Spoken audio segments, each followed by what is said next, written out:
damn, this is the best. This is the shit right here. Emergency. Batman speaking. Warning all of you to brace yourselves for big news. The biggest. Tell them, Robin. Holy superlatives, Batman. It's really exciting. Soon, very soon, Batman and I will be catapulting right out of your TV sets and onto your theater screens. That's right, Robin. Our first full-length motion picture feature in color opens a whole new world of thrills. Hello, welcome back to the Waffle Press Podcast Retrospective. I'm your host, Diego Crespo. With me is Matt Garingo. Hi, Matt. Hi, everybody. We are here to talk about another series of films, because that's what we do in the retrospective. We break down the history, the production, analytical side of the films, and we're talking about maybe the biggest retrospective yet, at least in terms of like popularity in terms of the film. We're talking about all the Batman movies, the theatrically released Batman movies, plus one. Plus one. Plus one that we'll get into, because we're big fans of that too. And what better place to start than with the original Batman 1966 film, Batman the movie. What better way to start this retrospective by talking about all the theatrically released Batman films than by skipping over two of them? I've only seen glimpses of those on clips and still images, like on Tumblr and Twitter. But Matt, you said those films were something. Are not very good. Okay. They're mostly terrible. The guy playing Batman in the one is very out of shape. Oh. But not that that's ever been a problem for any of the other Batman. So, but there's really it's a curiosity, but we wouldn't have that much. It's a lot to watch with not that much to say, because it exists. I mean, it shows you a different type of Batman, because Batman was totally redefined by a certain 1960s television series, which I also did not watch much of. Kind of missed the boat for me. But unlike the other things I've mentioned on these retrospectives and podcasts that went over my head, just different time, different age, I've always at least really admired the 66 Batman show, because it's fucking hilarious. It is one of the best pieces of television comedy in the history of television. Oh, it's remarkable. It is so goddamn funny. And so good. I would recommend anyone seek it out, and you can finally get it on DVD and Blu-ray, because for years there was, I think, some dispute between the people that made it, because I think Warner Media owned the Batman rights, but then whatever TV show whatever channel it aired on, like, owned the television rights, and they couldn't agree on a release. So for a long time, you couldn't get the show on DVD. But now it's finally available, as is this movie. I do not own the updated Blu-ray packaging, but I remember a couple years ago at LA Comic-Con, Burt Ward was there for, I believe, the anniversary, and he was highlighting like clips from the episodes. To shill. Aww. He seemed like a nice guy though. But if you look up Conan O'Brien telling the story of the time he stole the Robin costume from Burt Ward, it will not be a waste of time. It is one of the best stories I've ever heard. But the picture quality, the sound was stunning. Like that Technicolor it's really look good. Is just gorgeous. I have the Blu-ray. It's amazing. Oh my god. Yeah, I want to get it. One day I will sit down to watch the entire run of the series, and I will be delighted, I'm sure. Until then, I have the movie. And unfortunately, color is something that we will get diminishing returns on as the series continues. Yeah, beautiful Technicolor by Deluxe. Yeah, color is desperately missing from later Batman films. I think it's just missing from like a lot of the big films in general. Like not to derail the conversation right off the bat, but that's something I think I'm always going to appreciate. Even for the new Star Wars films, they all have like a texture and a color. And they all look distinct enough from one another that they don't feel like just IP properties being shoveled out, even though that's kind of what's happening. You know, like they all at times they all look like real movies with like a vision. Well, thankfully, you got people on those who seem to actually care about Star Wars, which it helps sometimes. But this, I mean, I think people forget the colorful cast of Batman villains that we tend to get. Which this show, I mean, the show kind of defined his rogues gallery, because if you really look at Batman's history, all of his like quote unquote greatest villains are really spread out over his history and have really radically different interpretations. And sometimes it's just the same guys in like different costumes. It might as well be the same villain. Um, the Joker and Catwoman are famously there from early on, but other than that, a lot of them, like, there will be 10-year spans between people we consider like definitive parts of Batman's rogues gallery. And I find that interesting. Yeah, and here in this film, we got four: the Joker, Yes. Penguin, Riddler, and Catwoman, all who you just mentioned. But I also like that so many worries about movies nowadays and with the superhero stuff. It's like, don't have too many villains. And then here's four right off the bat for the only official Batman movie. Yeah. Yeah. I mean, for one, I mean, it's easier here because they all are basically the same. I Yeah, mean, yeah, yeah. they're not complicated people. But yeah, no, that's what justifies this being a movie, because other than that, it really does feel like they just kind of stuck 3 episodes of the series together, including cliffhangers. Like, there are lots of cliffhangers that are immediately resolved. But one thing, this is the cast of the Batman TV show and this movie is some of the best in history. Adam West as Batman is amazing. I think everyone knows the Adam West Batman. Oh yeah. Uh, Burt Ward as Robin. Um, we got in the Rogues Gallery, we got fucking Cesar Romero as the Joker, I think who incredible. Just incredible. incredible, incredible Joker, except for the fact that he didn't bother to shave his mustache. So it's just white paint over his mustache. Oh, I love it so much. Burgess Meredith as the Penguin, which might be my favorite, and Frank Gorshin as the Riddler. We also get Lee Merriweather as Catwoman, she's not the series Catwoman. Julie Newmar was the original Catwoman on the series, and later it was Eartha Kitt. Inspired. Eartha Kitt Catwoman. Oh yeah, Inspired. all three of the Catwomen they bring something to it, and I enjoy it. Um, we shouldn't forget Alan Napier as Alfred, Neil Hamilton as Commissioner Gordon. I can't remember the guy's name who played Chief O'Hara, but he's here too. Stafford Rep. Yes, Aunt Harriet appears in this for like 2 seconds, and I don't think she has any lines. Oh. Aunt Harriet, as some remember, was added to the Batman comic to add more female characters to the series after Batman was accused of promoting a homosexual lifestyle. Yeah. But we should say that, speaking of the comic was on the verge of cancellation when the TV series came along and saved it, which a lot of people tend to ignore. There's still, even until like a couple years ago, there was this narrative that the Batman TV show was somehow the worst thing to ever happen to Batman. That it was like this horrible, embarrassing failure. That's unfortunate. And it's ridiculous because A, it's saved the comic, and B, like, it's a comedy. No one seems to understand that it was meant to be a comedy. Like, a lot of comic people seem to think that this was someone's like genuine interpretation of the comics. And I mean, on some level it was. I believe Bill Dozier, who developed the series, he read the comics and said the only way you can do this is campy because you can't take any of this seriously. Again, it was decided as to be a comedy first and foremost. And for a lot of people, this was their introduction to Batman. I think a lot of the people who would end up defining later Batman in the 80s and 90s, I mean, this was their introduction to Batman. And we will see a lot of carryover into the later films. Yeah, and I think it's in terms of fan reception, it's really started to come around on it.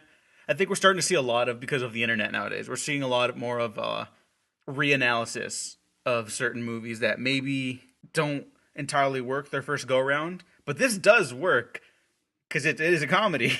You know, it's a very well made a comedic adventure family film. Well, because unfortunately for a lot of people, of later generations, their first introduction to this are like people who are making fun of it, people who will say the Joel Schumacher films suck because they are like this series, and people who will just reference the ambiguously gay duo. Because Batman can't be gay. What's gay about dressing up in leather tights and with a young boy and fighting crime? Nothing gay about that. I want to mention the writer of the film really quick, Lorenzo Semple Jr., who also worked on the television series and was also known for writing the Parallax View and 3 Days of the Condor. Just a fact that I had no idea about until I started researching this, and I'm so happy. That's such a bizarre resume. Yeah, I don't know how that happened, but hey. It just had a lot of talent behind it. So even if it didn't, even if this was like a genuinely bad film, I can't possibly imagine someone walking away from this without without being able to take away any sense of excitement or joy or at least interest. I'd be surprised if people really can't go admire this. If you really go in with your guard up, you won't enjoy it. Like if you go in with the attitude that this is stupid and wrong, you're not going to enjoy it. Because I've seen people do that. Like they don't get I don't know. I try to explain to people that I like it, and they immediately go, "How can you like that idiocy?" And I'm like, "It's because it's idiotic." Like I don't know. And I don't want to. When you call something funny, like when you say it's stupid, and that's why you enjoy it, it sounds like you're putting it down. But no, like this is the most well-crafted stupidity and earnestness I've ever seen. So I think that's the key to it. It's earnest. And I have it in my notes. I was going to bring it up later. The kind of earnestness that can carry something this ridiculous and, quite frankly, a little goofy, or very goofy. I think it's the same reason why so many people are drawn to Kingdom Hearts. Even though it's goofy, yeah. It's very goofy. It's totally ridiculous. The art styles are consistently clashing with one another. It shouldn't work. But people care because the story it's telling with the characters is completely, wholeheartedly sincere. Yes. There's not an ounce of cynicism in this film's body. But even in the Kingdom Hearts fandom, there's this weird subset of people who hate the Disney aspects of it. It is weird. Which is fucking hilarious. But okay, that's where we're drawing the line? Okay. Yeah. I don't understand it. And I feel like sometimes the creators of Kingdom Hearts don't lean heavily enough into the stupidity, but they lean just enough. Sometimes intentionally, sometimes not. But it creates a wholly unique experience. But like we said, this film features a team up of 4 of Batman's rogues gallery. The first team up, I mean, the world, the amount of terror that Commissioner Gordon is filled with when he finds out that Catwoman, the Joker, the Penguin, and the Riddler are all loose at the same time, and they could possibly be working together, is astounding. He can't even speak. He doesn't want to say it. He's like, I dare not say it, Batman. There's a whole opening sequence. I think a lot of people know this opening sequence, where they hop in the Batmobile. Atomic batteries to power. And they attack a hologram ship. They don't realize it's a hologram. It's a ship that's racing towards Gotham with a mysterious invention on it, which is oddly enough very similar to a device that will appear 7 films from now. Do you know what I'm talking about? Oh, 7? Yeah. I'm trying to think. 7, maybe 8, whatever. It comes up. I don't want to play my exact hand, but it's in one of the ones that is known for its grittiness. One of it is where Batman stopped being full of bullshit. Yeah. The plot of that film, oddly enough, is very similar to Batman 66. We'll save it because I'll bring it up again. I will point it out when we get to it. And then in attacking the ship, Batman gets attacked by a shark that pulls his leg. And we get the infamous Bat shark repellent, which is part of a collection of oceanic repellent bat sprays, which include barracuda, whale, and manta ray. I just want to point that out because, oddly enough, I think this series understands Batman better than any of the other films. Which is that Batman is prepared for every eventuality. So, of course, he would have multiple oceanic bat repellents. That's why it's so funny that those hardened, or the people that try to be like the hardened, edgy Bat fans, they're like, no, Batman could beat anyone as long as he has prep time. And it's like, Yeah. But then they'll look at this and be like, nah, that's too kiddie, that's too childish. And it's like, no, that's what you're saying. That's what you're all saying. This is that way of thinking taken to its logical extreme. Oh, and it's beautiful. This is the only way I accept it. It is. It's fascinating. It's a great take, and I wish they would embrace more of that in the later films. I almost think of, do you ever see Black Dynamite? Oh, yeah. I threw that shit before I walked in the room. That's Batman. But Batman, I sell drugs to the community. Exactly. But so the ship that they attack, it disappears. It was a hologram projected to fool Batman and Robin. We should mention that Batman is not on good terms with the local press of Gotham City. No. He's very close with the law enforcement community. He tells people very straight up to support your local police. They even salute Batman as he's flying in the Batcopter. I loved that. It's like, man, everyone, the world just feels so simpler with It this. gives a feller a good feeling knowing they're up there doing their job.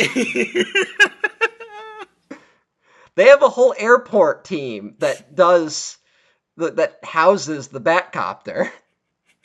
We should mention, these people making this, they knew what to do. They made sure Batman would use, he has a Batcopter in this, there's a Bat boat, there's the Bat cycle. There's every vehicle, the Batmobile, of course, which I love the look of the 60s Batmobile. But yeah, they made sure they knew to have multiple villains and multiple Bat vehicles. But they give a different story to the press.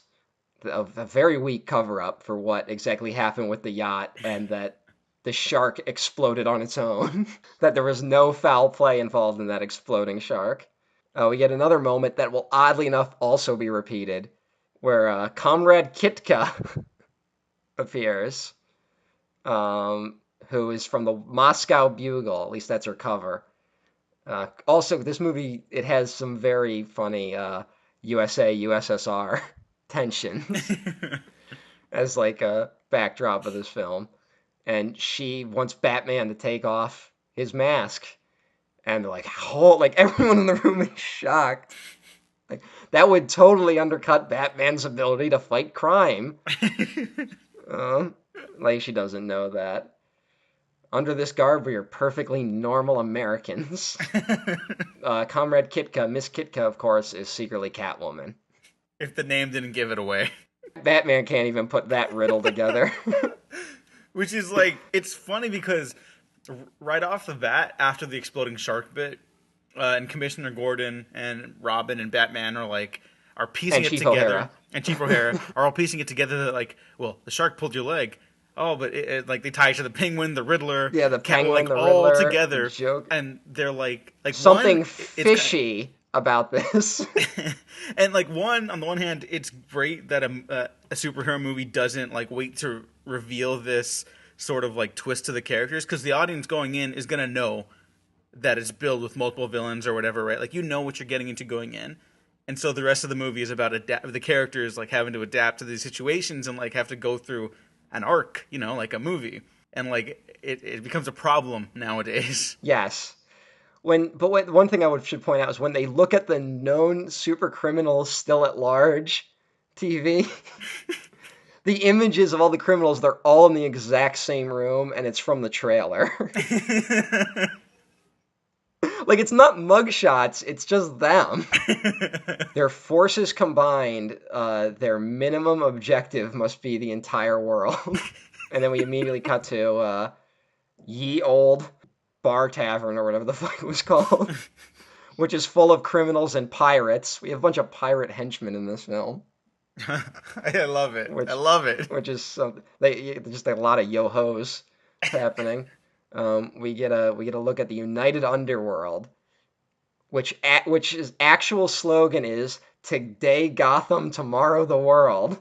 And we also get a lot of the famous Dutch angles on all the villains. Just constant Dutch angles whenever they're talking. And goddamn, to watch these actors just bounce off each other, just eating the scenery, like trying to out eat the scenery.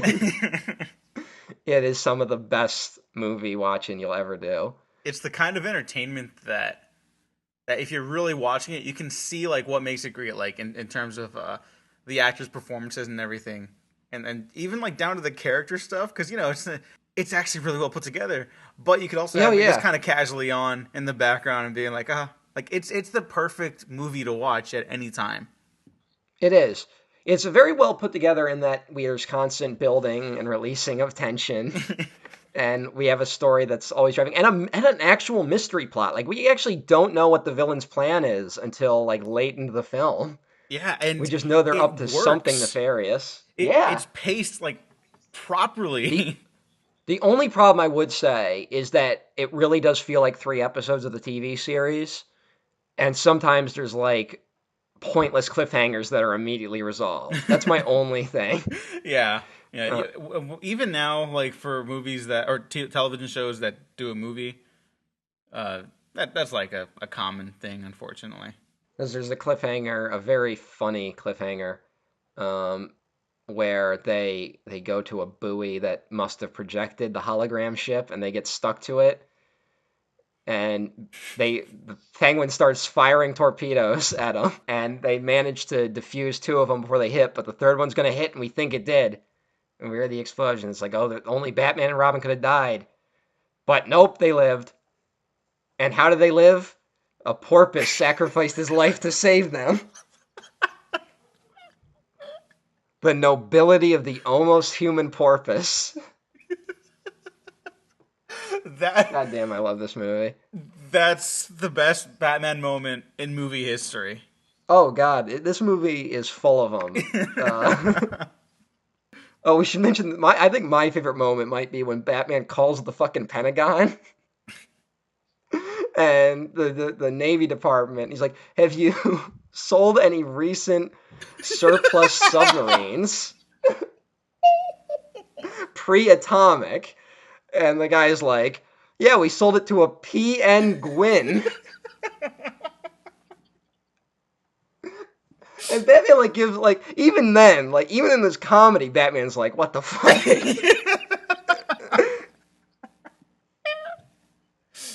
Like, yeah, like maybe look into that one a little more before you sell a fucking submarine. It's like, oh, Batman, I sure hope we didn't do anything foolish. Although to be fair, the U.S. government, I don't know. I feel like that's exactly something would happen, whether they meant to or not. Although they would probably mean to sell things to terrorists, but whatever. Oh yeah, no, we just sell it to the Saudi. And then be You like, just have to add see, that. they're dangerous. Oh, Batman, I sure hope we didn't do anything foolish. Selling weapons to the Saudis. Oh well. Um, uh, so that when that plan fails, they have to find a new way to defeat Batman and Robin, because basically, um, I'm sorry. oh yeah, me too. I'm gonna keep laughing. Uh, basically, the villains realize that if Batman and Robin are walking around alive, they're gonna foil the plans eventually. So they have to kill them. It's simple. Kill the Batman. So um, they are gonna. The idea is Catwoman, I believe, comes up with this one. They're gonna trick Batman and Robin to coming to their headquarters and launching them on a trampoline into an exploding octopus. No, the Riddler. The Riddler came up with that plan. And the way they're gonna lure him is by kidnapping socialite billionaire Bruce Wayne.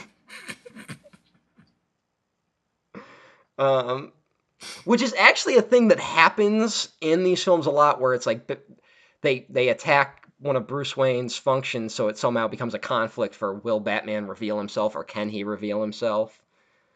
This comes up a few times Oh in the yeah, later yeah, yeah. films, And and I believe it was a recurring thing on the TV show. Because I mean, revealing your secret identity is one of like the very few tensions on that show. So Miss Kitka sets up a date with Bruce Wayne, and they deduce that it might be a trap. So the Batmobile will stealthily watch the events. I like the idea of that Batmobile on a stealth mission. Like, who's not going to spot that? Also, we should mention Alfred wears a mask when he's on patrol with them. oh, it's so good. Yeah, it's pretty great. Oh, and I want to mention that every Alfred that winds up in one of these movies, fantastic. All the Alfreds are great. All the Alfreds are a lot of fun.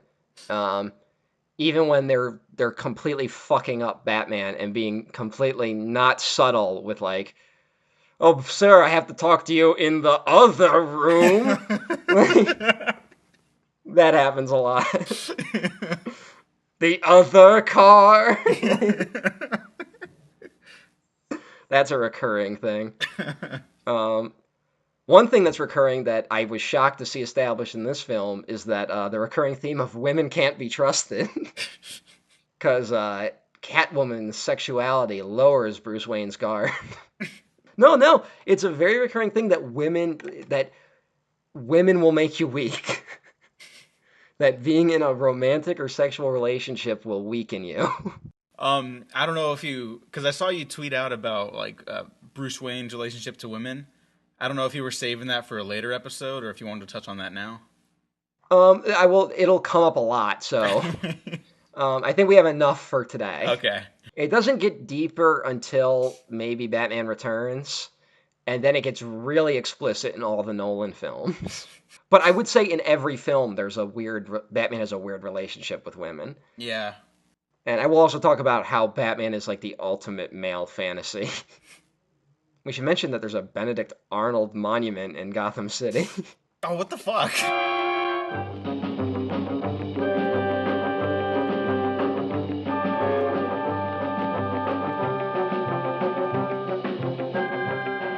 The big screen gives us more space on land, sea, and in the air to challenge the most cataclysmic collection of super criminals ever.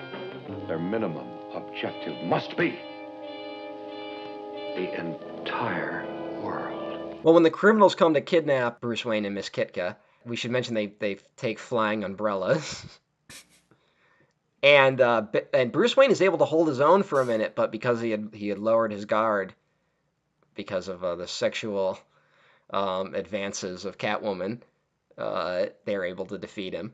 But now they're in a problem because Batman can't rescue Batman because Bruce Wayne is Batman. The criminals don't know why Batman isn't showing up. Only Batman's ever the detective.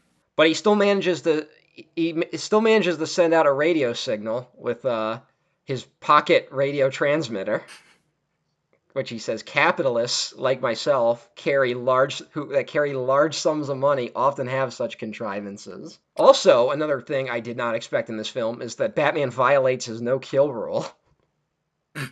Also a recurring Which is thing. I made the joke earlier that I said I think that gets violated in every Batman film except Batman 66, but nope. It happens here because a sailor is accidentally knocked on the trampoline which launches him at the exploding octopus. And later we get the dehydrated guinea pigs that disintegrate if they're accidentally touched. I'm trying to save all the other stuff for later because I'm gonna say like I'm basically okay with that. No, it's very funny. It's ridiculous. I'm not pointing flaws at this. This is not a film that prides itself on. It's not like Adam West made a point of saying he doesn't kill people at the beginning of the film. And then just fucking. Well, he does feel bad, but he does say that such a lifestyle, we shouldn't mourn them too much. Also, following the scene where Batman breaks out of the villain headquarters is where we get the infamous "Some days you just can't get rid of a bomb" Oh, it's the sequence. best. Which, if you haven't seen it, like words can't describe how fucking funny that scene is. With the recurring marching band, and like that just keeps the marching band of 3 people, by the way. Also, is a sequence repeated in a later film. Yes. Oh no. Yeah, it is. Shocking. Totally different context. Don't even know if it works as well, but Yeah, actually, it works much better here. It works significantly better here. But we should mention that the villain's plot of this film is eventually revealed that they have kidnapped famous inventor Commodore Schmidlap to steal his total dehydrator, which was for the Big Ben distillery. And they're going to use the total dehydrator to kidnap the members of the United World Security Council and hold the world hostage. That's the plan. But in the middle of all this, the Riddler can't help but send riddles to Batman and Robin. If you want to point at something that really points at how these characters change in the popular consciousness, we have moments in this film where the Joker is begging the Riddler to act reasonable. Because the Riddler just cannot stop himself from sending the riddles. He's an addict. Riddles which are totally nonsensical, but honestly, I think the nonsensical riddles work better here than when they try actual riddles in later films. Because the thing is, Batman's supposed to be the world's greatest detective, so it doesn't make sense that he wouldn't be able to solve the riddles that get thrown at him. Especially in Batman Forever, where the riddles feel like they were picked right out of like a joke book. Yeah, but Jim Carrey makes him work. Jim Carrey makes something happen. We do get a lot of unfortunate stereotypes with the United World Council. Ah, yes. Yes, we do.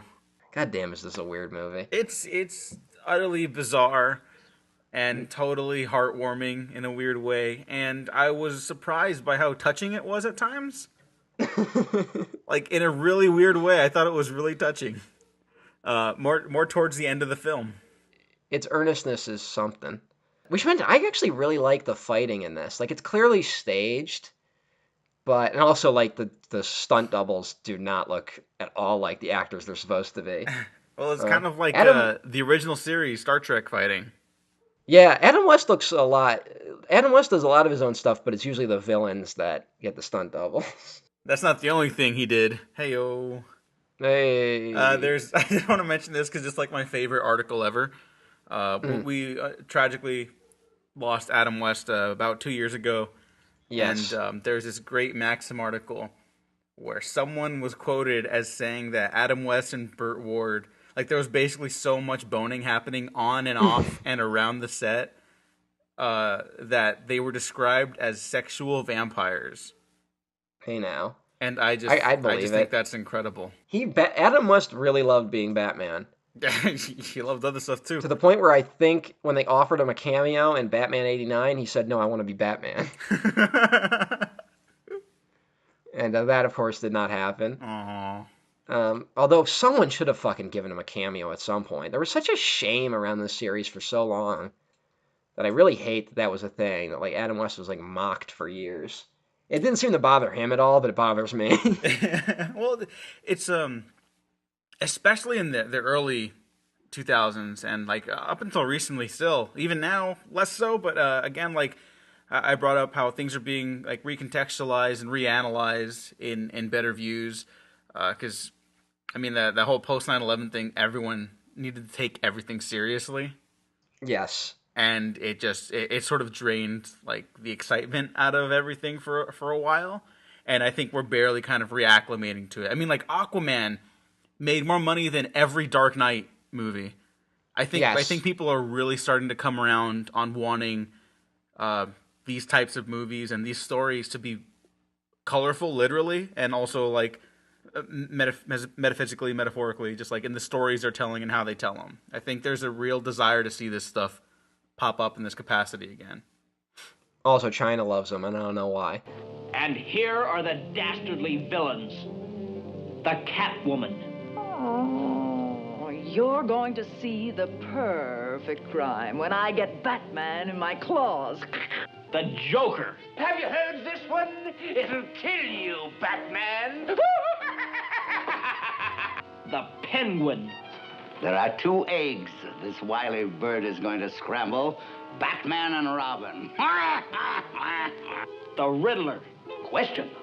Who's going to make the feathers fly and knock Batman and Robin out of the sky? I do want to mention the ending, because I love the ending. There's the fight on the submarine, of course, which is a lot of fun. The climactic battle. I gotta love Burgess Meredith is like working that umbrella, which he has like sleeping gas umbrellas. He's got one that lights a cigarette. It's so good. God damn, this is the best. This is the shit right here. It is. It totally is. But my favorite bit is still the ending, where after the World Security Council is dehydrated into powder dust, Batman and Robin are hard at work in their lab trying to rehydrate them into existence. And Robin brings up the idea that, hey, maybe, like, given we could change them. Yeah, given the way the world is, we could alter these people to make the world a better place. And Batman says no, because mortals shouldn't tamper with the nature of things, and they just. We saw earlier with the dehydrated pirates what happens. Yeah, and they just have to hope that these people will help others live peacefully of their own accords. And I thought that might be the most like inspirational Batman thing out of all of the movies. Well, it's funny because you do see that. That's another recurring thing where there will always be a moment where Batman goes like, "No, I can't go farther than that." That comes up in the later films. It doesn't seem to be in the Burton films where he doesn't give a shit about anything. Yeah. But in the Nolan films a lot. But here it's like, I don't know. There's some weird actual weight to it. Yeah, that's the thing.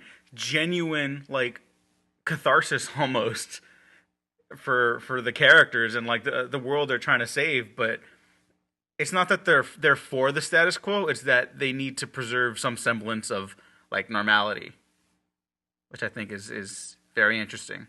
We should also mention the heartbreak that Batman feels at realizing Miss Kitka was Catwoman the whole time.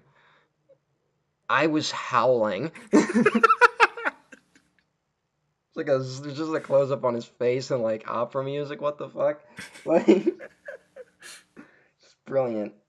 And it's like, come on, Kitka. World's greatest detective. Not much detecting in any of these movies. But, no, I mean there's a little bit. There's a tiny bit, and some of which I don't understand in one of the later films, but we'll definitely get to it. Some of it doesn't make any goddamn sense at all. Yeah, I think everyone knows the one. There's like, why did that happen? Like, he's clearly investigating, but what does that lead him to? Yeah, it doesn't make any sense. Oh, whatever. The animated stuff actually does that pretty well. Yeah, but even the animated has to keep to like kid logic because it's still a show for kids. Yeah. But whatever. Yeah.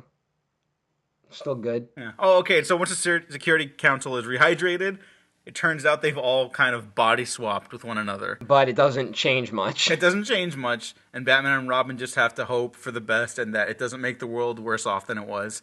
And I love his last line, just like, let's sneak out quietly through the back using our bat ropes or whatever. Yes. Like, they could have just fucked up the state of the world, and they're just like, gonna, all right, slowly back out of the room. The living end?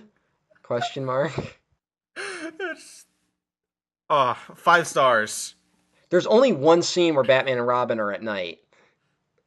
That's interesting. Yeah. Considering we don't get daytime Batman until like Dark Knight Rises, I think. Fuck, that's right. Yeah. I remember because everyone was like, whoa, that looks weird. And it's like, yeah, it kind of does, but like, I don't see anything wrong with Batman during the day. It's just, it's so weird that it's not a more common thing. I came back to stop you. Man, I wish Bane had been around for the '60s Batman. Oh man, they would have had a blast with that. Yeah. Maybe they would have cast an actual Mexican actor. That would have been cool. Yeah, for Or one. He would have Latino. probably actually been like what is that? The wrestler. What is the Mexican wrestler genre called again? Luchador. Luchador, like, yeah. Yeah. Like, he would have been that. Yeah, that would have been perfect. It would have worked perfectly. But oh well. Yeah, and he wants to challenge the Batman in Gotham, but In it's a live arena. yeah. Which So, honestly would have worked a lot better than his plan in The Dark Knight Rises. we don't focus on the plan in Dark Knight Rises. We focus on the talking and the ideas. Doesn't matter who we are. What matters is our plan. That's the greatest thing ever. That might be the greatest thing to come out of superhero movies. The Bane voice. Now that we've gone to like the full extreme of now we've had an R-rated Batman film, kinda, because again it was only on DVD, it was R-rated. But now that we've done that, I wish we could see the pendulum swing more in this direction again. This is the type of Batman movie I'd like to see. Unfortunately, that is probably something that would not play well in China, so I doubt we'll see anything like it. Because comedies do not translate well. Yeah, remember when everyone thought Crazy Rich Asians made so much in like other parts of the world, they're gonna love it back in China, and then it just like got brutal reviews, and it made like $5, and everyone's like, wait, what? Even that, like, which was basically made for that market, did not. Yeah, I think it was even produced Translate. by some Chinese companies. There's like the trilogy of books or whatever, and they're all getting adapted now because it was a hit. But like, they were just shocked. And to be honest, I kind of am too. But I mean, you're right. Comedies and lighthearted things generally don't travel unless they're like big, roaring adventure stuff. That might be explained the like lessening of comedy in films. Then that might explain it more than post 9/11. And just comedy doesn't translate as well. Or both. Both could be true. Or both are probably true. Yeah, I came up with both those ideas, so they're probably true. Okay. Yeah, you came up with them. Yeah. No one else. No has one on the discussed internet these. has ever made that point. Nope. Just me. You'll blast through the skies on these manned missiles. And you'll be with me, Robin, at the Bat Scanner, eavesdropping on Batman's romance. And you'll shudder at the death-dealing Polaris missiles. Brace yourself, Robin. This could be the end. So that was Batman 66. This will probably end up being the shortest episode of our retrospective. Probably, yeah, because we talked about another comedy film recently where it is a little hard to talk about in terms of like everything else. But I'm glad we're starting off on the right note for these. Because Yes. these might get more quote-unquote serious as they go along. And then back to goofy, and then back to serious.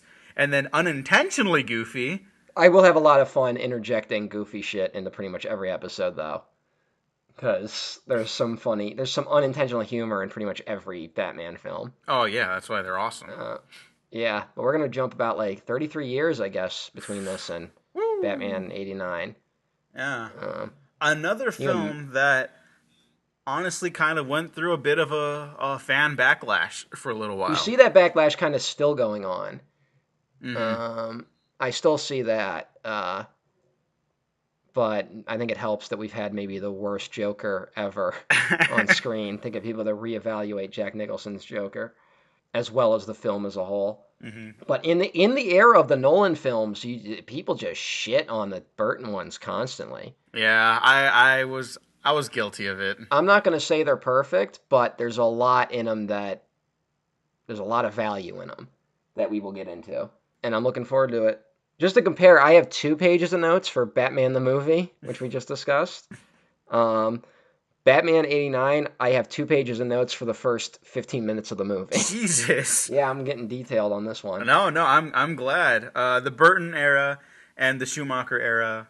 Actually, you know what? Fuck it. For all of these movies, I'm not going to say what I think about all of them, but I like James Bond in a way. They're all kind of representative of their era.